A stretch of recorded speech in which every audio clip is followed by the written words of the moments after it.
Yeah, it's almost like... Most surprising thing about people knowing who I am and like freaking out about it is that I feel like exactly the same person. So like in my brain it doesn't connect because I'm the same chick that like nobody knew and nobody cared about, and I could just walk down the street. So I still feel like I'm that same girl. I've had a couple of, you know, super passionate fan encounters.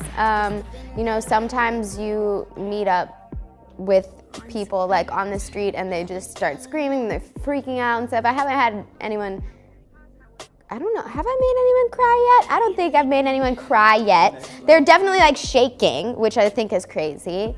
Yeah, the next level is definitely tears, or like fainting. I've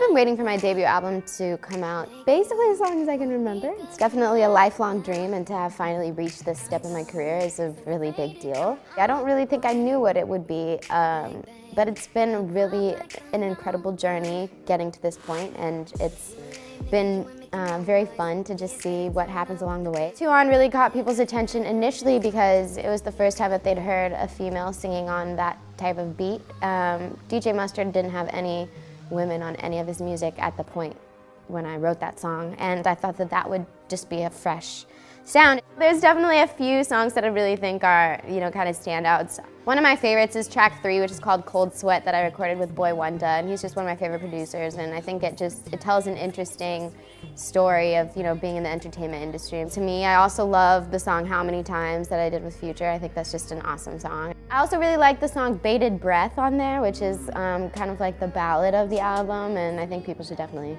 check that out because it was super heartfelt. I basically like freestyled the song, so it was definitely coming from my true emotions.